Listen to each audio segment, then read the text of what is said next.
En 1932 nació en Guadalajara el escultor Francisco Sobrino, artista que, tras un periodo de formación en España, recibió influencias de diferentes corrientes internacionales para producir una obra conocida mundialmente. Alcarre Televisión ha visitado el museo que le recuerda en su ciudad y lo ha hecho de la mano del historiador Pedro José Pradillo. Francisco Sobrino es un artista universal que durante el siglo XX consiguió con sus creaciones artísticas saltar a la fama y por lo tanto también llevar el nombre de Guadalajara por todo el planeta. Él aprendió en Argentina, estudió Bellas Artes con unos profesores muy influenciados por los principios estéticos definidos por Lucio Fontana, y cuando llegó a París en el año 60, donde va a estar viviendo durante más de 30 años, le va a permitir desde aquella capital, que entonces era el epicentro mundial del arte, pues moverse por Europa, en Alemania fundamentalmente, en Austria, y luego también por Estados Unidos y por América del Sur.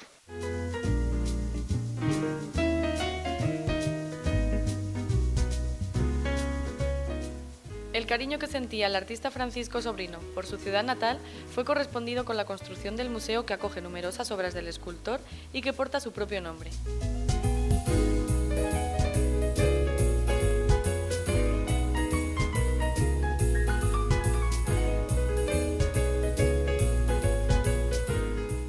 Bueno, era una idea que él ansiaba desde tiempo atrás. De hecho, ya se planteó en otro momento el intentar establecer un gran museo en el Fuerte de San Francisco, que no surgió en aquel entonces, y él siempre estaba con esa idea. Él estaba muy enamorado de su ciudad natal, aunque hubiera vivido tanto tiempo fuera. De hecho, los últimos 20 años de su vida los pasó aquí en Guadalajara. Y él quería que su ciudad fuera la depositaria de su tesoro artístico. Entonces, cuando volvimos a retomar desde el ayuntamiento esa posibilidad de hacer un museo en el año 2008, él firmó encantado el protocolo para que hoy sea materialmente real. A tan solo 150 metros de la que fue su casa en Guadalajara se encuentra la nave que alberga gran parte de su obra, el Museo Francisco Sobrino, proyecto que desde su inicio provocó en el artista gran cantidad de recuerdos e ilusiones. Tratábamos de recuperar edificios históricos. El Matadero, que es donde estamos, son unas construcciones de 1883 y que estaban muy deterioradas, necesitaban de una intervención y de darle un contenido. Pero es que además él nació aquí, en el barrio, en el año 1932, apenas a 150 metros de estas naves del Matadero, y para él era volver a su infancia, era su campo de juego. Él vivió muy de pequeñito en la ciudad, luego ya, como tú dices, se marchó a Madrid, a la Argentina, a París, pero era su barrio de referencia. Entonces, cuando le propusimos esto, le pareció a él una idea fantástica, porque además las construcciones de las naves antiguas tienen una armadura, una techumbre de madera con vigas ahí muy potentes, ya lo veremos ahora, y le recordaban a sus dos estudios, al que tenía en París y al que tenía aquí en Utande, en un pueblecito de Guadalajara. Ambos dos eran así, de esa estructura, por lo tanto era como volver a seguir enseñando sus estudios, su casa, allí donde él creaba estas piezas. El museo cuenta con varias salas. En la primera aparecen todo tipo de esculturas del artista alcarreño, en la que destaca especialmente una. Arte óptico y cinético.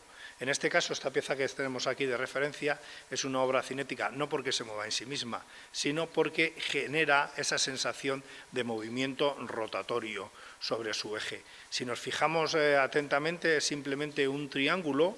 Es una escultura que tiene por base un triángulo, y en su desarrollo vertical lo que sucede es que el triángulo cambia y se invierte.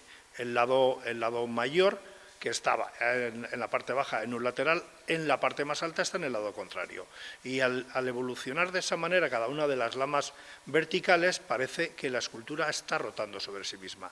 Y como tú no ves que se mueve, pues lo que te provoca es que tú giras en torno a ella, porque quieres indagar, investigar qué nos ofrece visualmente esta pieza escultórica. Y al final se convierte en una obra cinética porque nos hace movernos a nosotros en torno a ella para tratar de encontrar la solución a esa inestabilidad generada por el artista y por la obra. Además de las dependencias destinadas a la exhibición de obras de Sobrino, encontramos una sala para talleres infantiles unidas a un pequeño espacio donde se podrán visualizar una serie de documentales sobre la vida del artista. Al final del museo nos encontramos con la sala de exposiciones temporales, donde se puede encontrar la obra Relación de agujas, el icono del Museo Francisco Sobrino. Sí, él durante los años 70 trabaja este tipo de esculturas que son también rotatorias sobre sí mismas, que suelen ser presentadas de dos en dos y que son tangentes por alguna de las partes de las esculturas. En este caso, la que tenemos aquí y en la que está Nacional 2, son tangentes por el eje de la pieza. Y de tal manera lo que sugiere son movimientos envolventes que en un momento dado se tocan y luego se vuelven a separar. Si vemos, por ejemplo, la relación agujas que tenemos aquí en el museo, igual que la que acabamos de comentar, el blanco y negro, tiene una relación directa con los rascacielos que se están construyendo hoy en las grandes urbes de los países emergentes, ¿no? Pensar Arabia Saudí, Corea, cualquiera de esos países, vamos a ver rascacielos que van a estar rotando y con una sucesión de volúmenes muy parecidas a la obra de Francisco Sobrino. Hoy es fuente de inspiración para muchos arquitectos contemporáneos. La verdad es que todas estas esculturas nacen como obra definitiva a este tamaño de 30 centímetros. Luego ya está el estudio y el cálculo para reproducirlas a tamaño gigantesco. De hecho, nosotros la relación agujas, que es esta blanca que tenemos aquí, él la trajo para que fuera el icono del museo. Y nosotros la hemos reproducido a gran escala y la tenemos expuesta en la segunda nave, en aquella en la que haremos muestras rotativas. Será una sala dedicada a exposiciones temporales.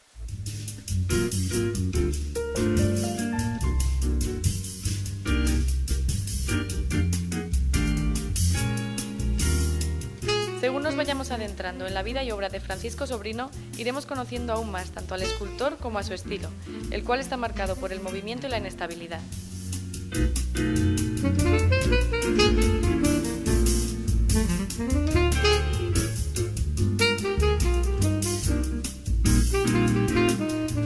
Estas características son comunes a todos los artistas que conforman el grupo de investigadores de arte que aplican en sus obras la geometría y la matemática con el fin de crear un arte nuevo y comprensible a la par que atractivo.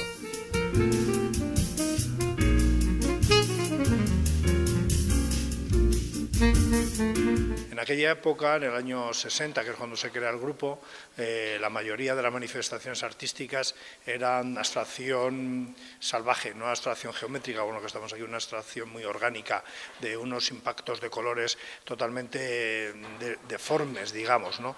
Y ellos, con esa nueva manera de ver las cosas, lo que hicieron es, como vemos aquí en sus composiciones, aplicar la geometría, la matemática y todo el cálculo para tener unas obras de arte bastante racionalistas. Sí, es un concepto que tenían todos los del Graf, inestable porque nos generan unas sensaciones de obra inacabada, de algo que no está terminado, que es inestable, y a nosotros nos generan esa situación de nerviosismo, de rotación en torno a ella, es decir, ¿qué está pasando? ¿Qué está pasando que no llego a entender qué ocurre? Porque son cosas muy sencillas, sin embargo tienen una capacidad de sugerirnos emociones y de sugerirnos sensaciones y de atraparnos con todos los movimientos ondulatorios, giratorios o como sea que nos ofrecen estas obras.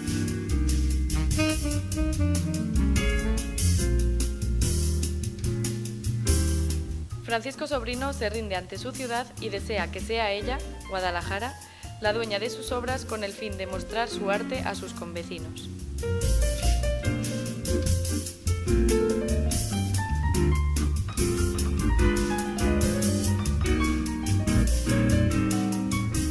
De 5 a 9 de la noche. Y también hacemos visitas guiadas, totalmente gratuitas, así como la entrada al museo, que las hago yo una por semana, y lo que hay que hacer es llamar al Patronato Municipal de Cultura al 949 24 70 50 o bien apuntarse aquí en el mostrador del museo. Hacemos una por la semana, dura 1 hora y yo me dedico a explicar las obras de Francisco Sobrino y toda su aportación al arte del siglo XX-XXI.